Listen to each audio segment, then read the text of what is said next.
los componentes de la oración eficaz. Los componentes de la oración eficaz.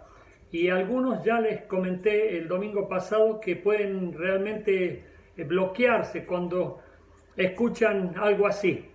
Directamente pueden empezar a decir cómo puedo orar eficazmente, y en otro caso yo les comenté el texto bíblico que vamos a usar, no lo vamos a usar de base, pero sí lo comento rápidamente, y es el texto de Santiago capítulo 5 versículo 16. Santiago era el hermano físico de Jesús y fue el que presidió el primer concilio apostólico. Eso lo ven en Hechos, en 1 Corintios capítulo 15. Y aquí él dice lo siguiente: la oración eficaz del justo puede mucho. Y vos podés bloquearte simplemente por leer la palabra justo. Uy, no soy justo o no soy justa. Y yo te dije que todos somos justos, no por nosotros, sino por Cristo. Cristo es quien cumple la justicia de Dios en nosotros. Eso lo vas a ver bien en un texto que te voy a citar más adelante, pero es muy importante que vos entiendas este principio. Con este texto, nosotros sabemos que la oración eficaz del justo puede mucho. Que te quede claro, vos podés entretenerte pensando, uy, ¿cómo es la oración eficaz? O quién es el justo o la justa. Bueno, y ahí te quedás sin orar. Nosotros tenemos que orar sí o sí.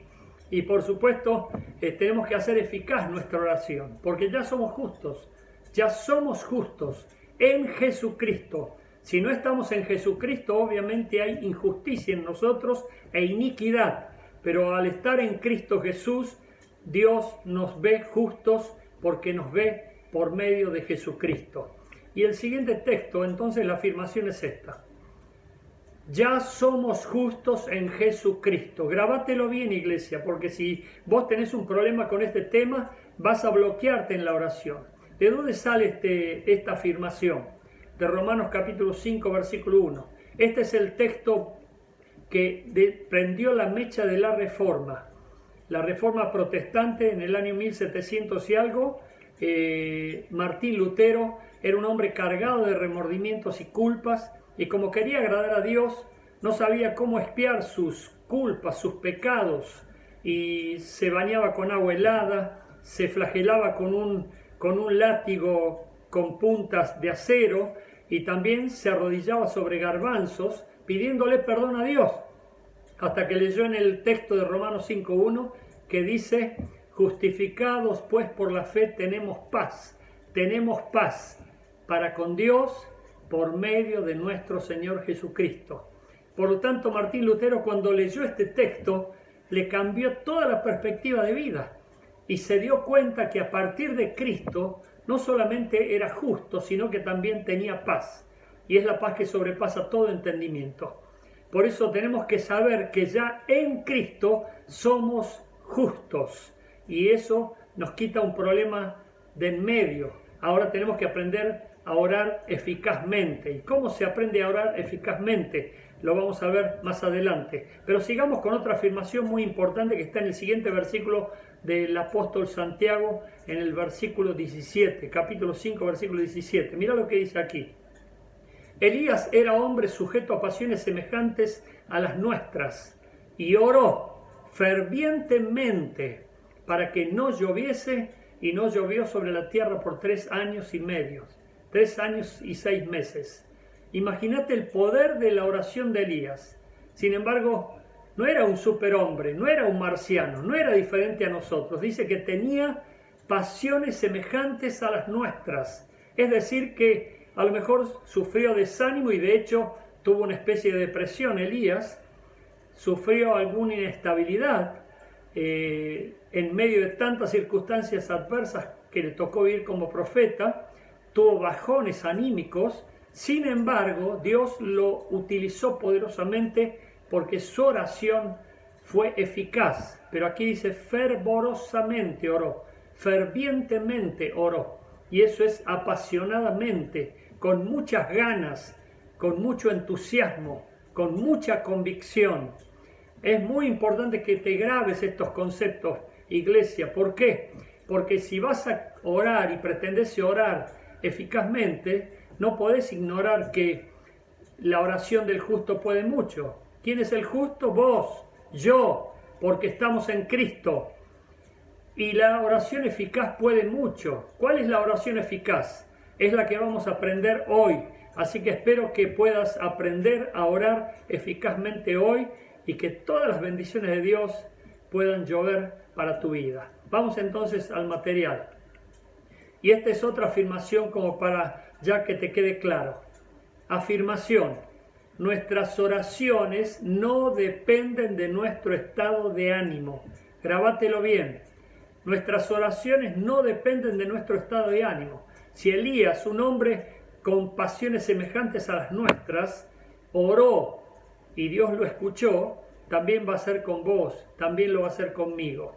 Yo les cuento que hace mucho tiempo no podía orar, no me salían palabras, era tanto el desánimo, tanto el bajón, tanto la debilidad que tenía, pero sabía que tenía que orar.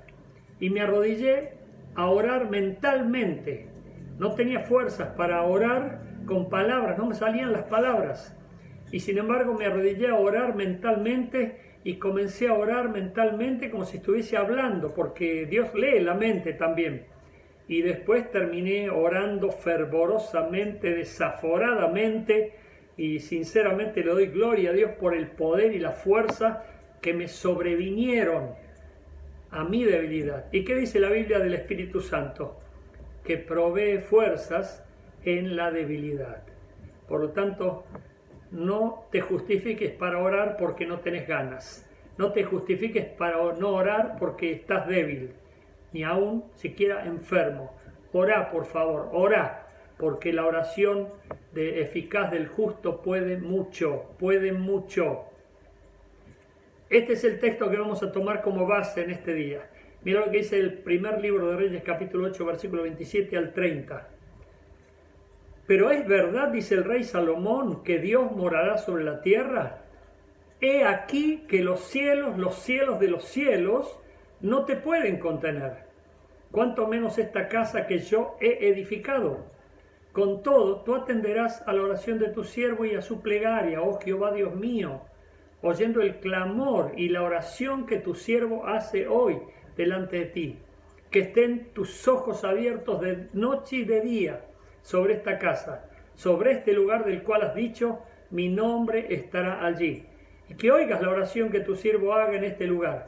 Oye pues la oración de tu siervo y de tu pueblo Israel.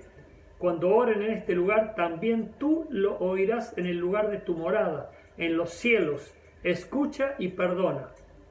Miren qué carácter que tenía Salomón en ese tiempo, disfrutaba de mucha santidad y agradaba a Dios.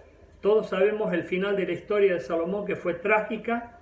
Él cayó en pecado, por eso el apóstol Pablo nos dice, el que esté fuerte cuide que no caiga, y cada uno debe mirar cómo sobreedifica. Bueno, Salomón descuidó esos aspectos. Y aquí vamos a ver los principios de una oración eficaz, cuáles son los componentes de una oración eficaz, para que Dios escuche esas oraciones y las responda. Vamos entonces al desarrollo. Lo primero que hizo Salomón, destacó la grandeza de Dios. Ya dijimos el domingo pasado que no podemos ir a Dios simplemente con nuestras necesidades o peticiones. ¿Por qué? Porque cualquier persona que no nos conoce nos puede tomar como interesados. Pero Dios nos conoce bien. Y aquí el rey Salomón destaca la grandeza de Dios. Y eso es alabanza. Mira lo que dice: es verdad que Dios morará sobre la tierra, he aquí que los cielos de los cielos no te pueden contener. Cuanto menos esta casa que yo he edificado. Te das cuenta que Salomón exalta la grandeza de Dios. Creo que sabes que en teología hay algunas palabras que tratan de mostrar la grandeza de Dios. Por ejemplo, la palabra omnipotencia, Dios todo lo puede. La palabra omnisciencia, Dios todo lo conoce o todo lo sabe. Y la palabra omnipresencia, Dios está en todo poder. Ahora hay otra palabra más teológica que es inmanencia. Y es que Dios lo trasciende todo. Dios trasciende todo. está en todos los lugares al mismo tiempo, pero ninguno de los lugares lo puede contener, porque Dios, según los filósofos, es el totalmente otro.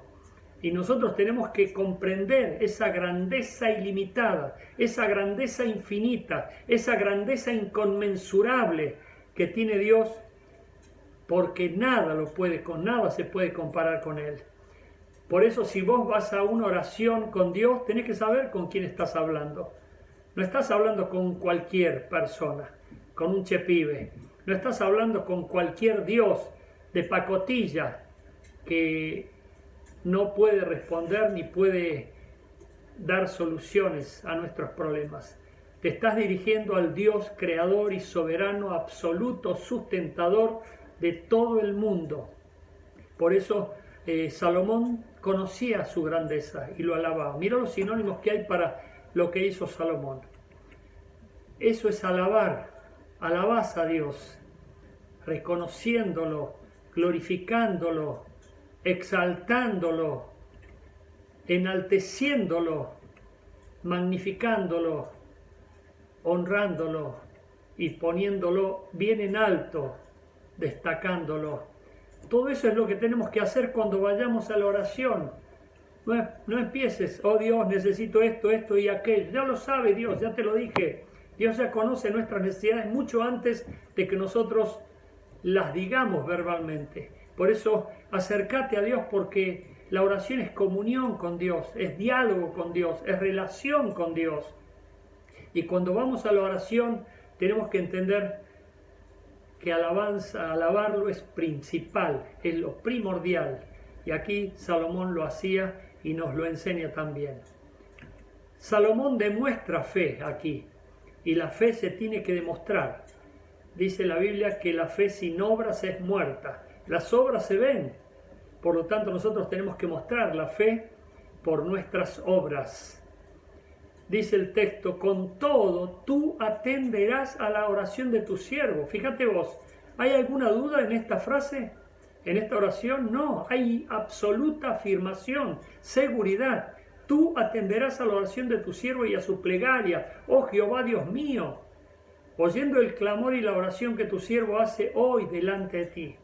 Cuando vos vas a orar, tenés que ir con absoluta fe, convicción, certeza de que Dios está atento, que Dios está pendiente, que Dios te está escuchando.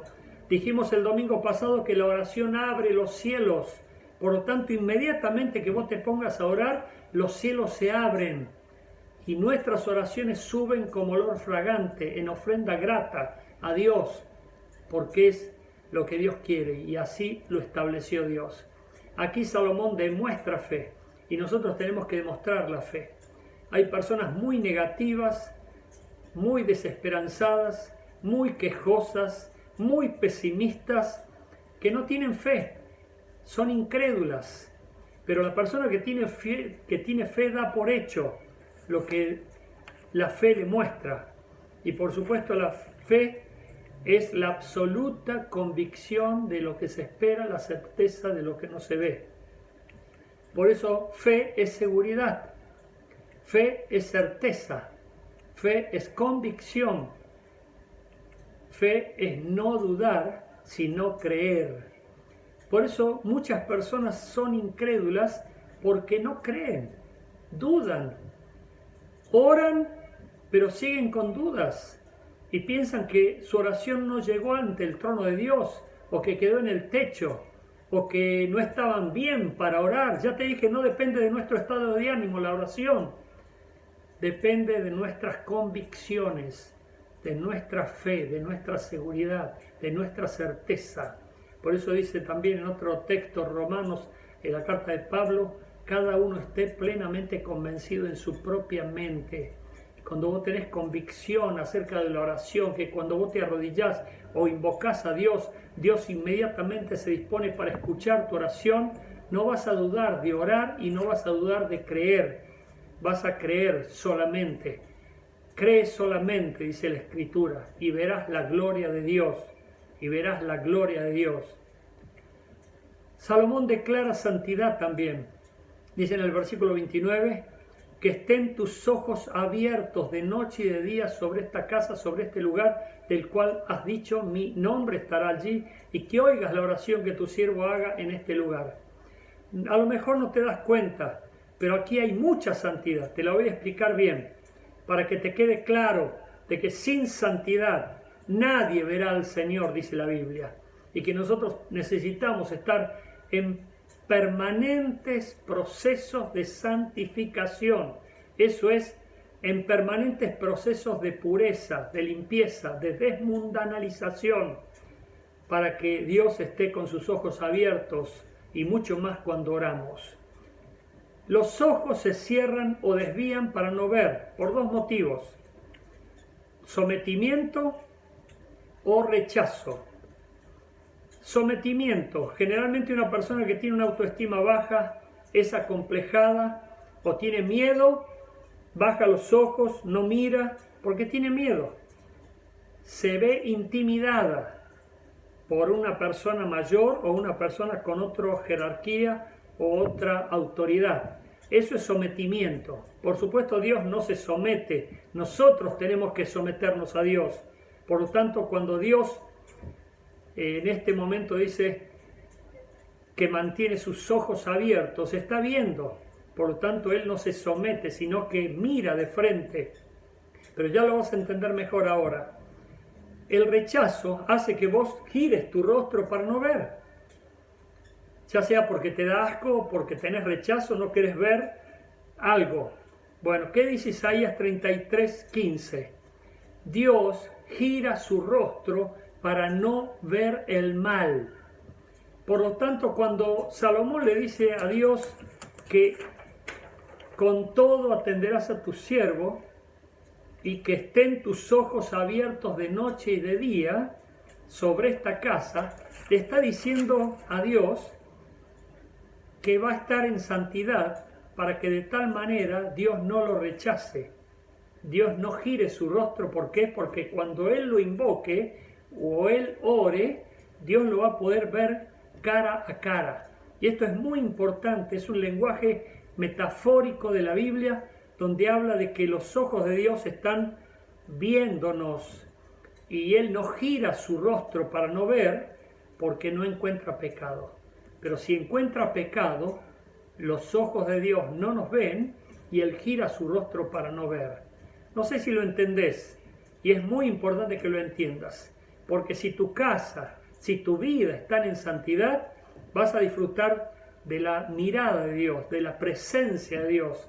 Eso es lo que quiere decir Dios, Salomón aquí. Hay personas que no disfrutan de la presencia de Dios ni de la bendición de Dios. ¿Por qué? Por el pecado.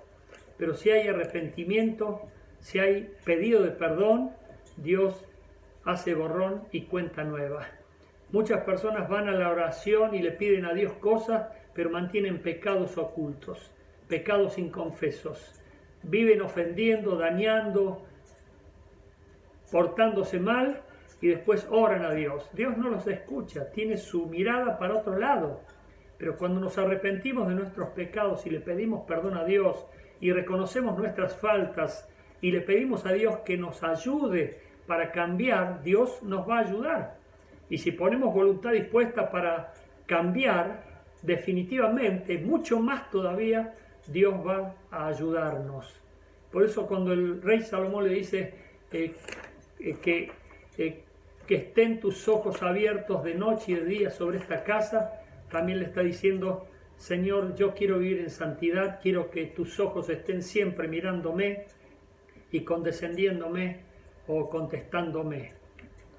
Determina la respuesta de Dios. Aquí el rey Salomón determina la respuesta de Dios.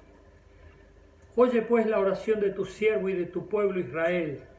Cuando oren en este lugar, también tú lo oirás en el lugar de tu morada, en los cielos. Escucha y perdona. Fíjense en esta oración, no vemos ninguna duda, no vemos ninguna suposición, no vemos nada que pueda hacer parecer como que Salomón está pensando que Dios no lo escucha o que Dios no está. Todo lo contrario, está creyendo firmemente que Dios está prestándole atención, muy pendiente de su oración y da por hecho, da por absoluto hecho de que Él va a responder la oración que está haciendo su hijo, en este caso el rey Salomón.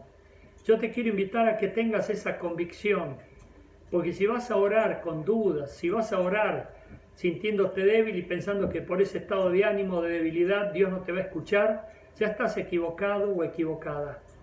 Aquí Salomón demuestra convicción, seguridad, fe y determinación para que la respuesta de Dios se suelte a su favor. Por eso, también tú oirás en el lugar de tu morada en los cielos, escucha y perdona. Y el perdón para Dios es fundamental, porque si nosotros no perdonamos, tampoco podemos ser perdonados. Y si nosotros mantenemos rencores, broncas, rabias, odios, no vamos a recibir el favor de Dios. Tenemos que pedirle perdón a Dios. Recientemente recibí una persona que me decía que estaba muy sufrida porque mantenía rencores, odios, y yo le animé a perdonar. Y él me decía, qué duro que es, me cuesta muchísimo. Por supuesto que lo es. Nosotros no tenemos el poder para perdonar, pero Dios sí lo tiene. Nosotros solamente tenemos que querer perdonar, porque esa es la voluntad de Dios.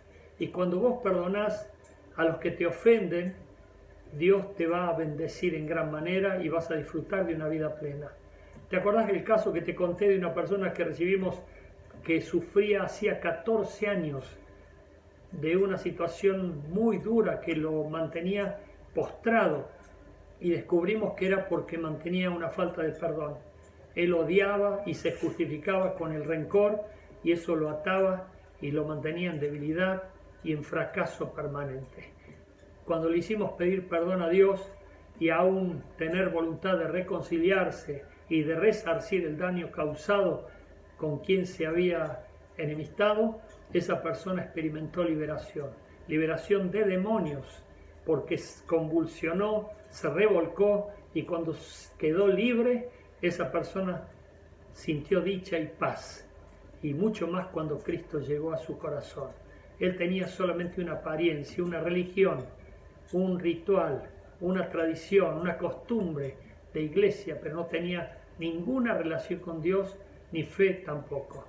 Yo te quiero animar a creer que Dios va a bendecir tu vida cuando orás, y que Dios va a responder a tu oración cuando orás, y que vas a ir a la oración sin ninguna duda, por más que te sientas mal, por más que te sientas débil, por más que tengas situaciones confusas.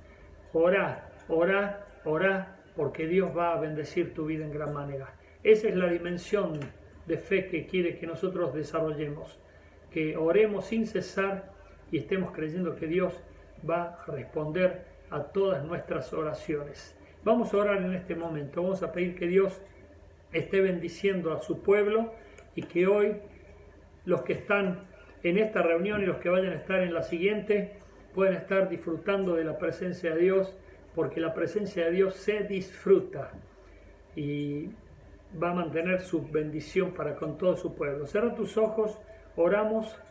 Señor Dios Todopoderoso, Rey de Gloria, en esta tarde bendita de vida que nos das, yo pongo delante de tu altar a tu pueblo, y si hay alguna ligadura de maldición, alguna cosa maligna, inmunda que esté atormentándolos, Señor, ahuyenta de las casas de tu iglesia al devorador, y que la gloria de Jesucristo resplandezca y rebalse en cada hogar aquí representado. Señor, gracias queremos darte anticipadamente por lo que ya estás haciendo, y Señor, queremos que todos te pertenezcan, que todos vengan al arrepentimiento, que todos busquen tu rostro, que todos crezcan en espíritu y en verdad, y que todos puedan hacer tu santa y divina voluntad.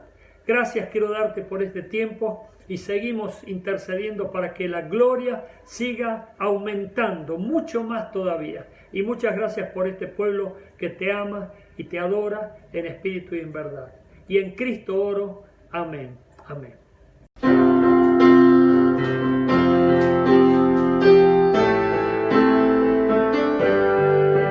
Las cadenas de la muerte me quitó, para mí ya no hay condenación, hay libertad,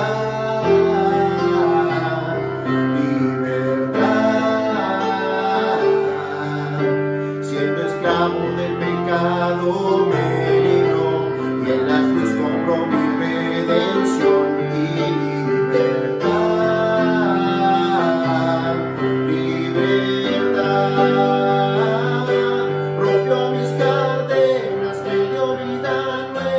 y al fondo del mar he hecho mi maldad.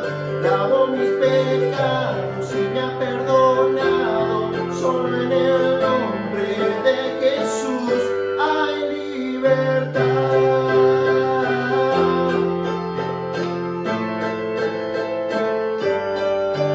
Yo proclamo que la cruz por mí murió y cambió mi duro corazón por libertad, libertad. El poder de su evangelio me salvó y no me avergüenzo del Señor, mi libertad, libertad. Rompió mis cadenas, me dio vida nueva y al fondo del mar he hecho mi maldad. Lavó mis pecados y me ha perdonado. Solo en el nombre de Jesús rompió mis cadenas, me dio vida nueva y al fondo del mar he hecho mi maldad. Lavó mis pecados y me ha perdonado.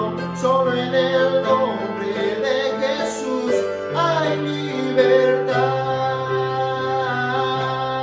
Al que el Hijo hace libre, es libre en verdad.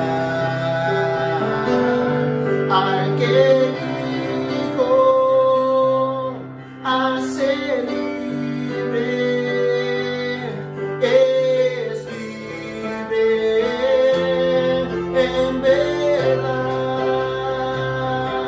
Rompió mis cadenas, me dio vida nueva y al fondo del mar he hecho mi maldad.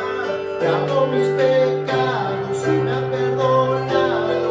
Solo en el nombre de Jesús rompió mis cadenas, me dio vida nueva y al fondo del mar he hecho mi maldad. Lavó mis pecados y me ha perdonado. Solo en el nombre de Jesús hay libertad.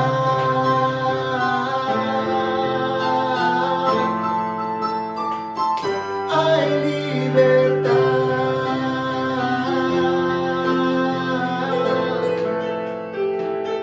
Hay libertad.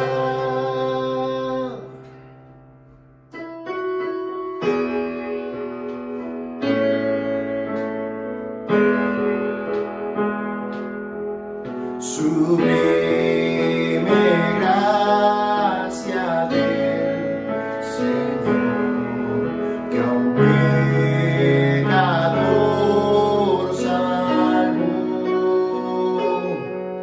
Fui ciego, mas hoy puedo ver, perdido y Él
vida.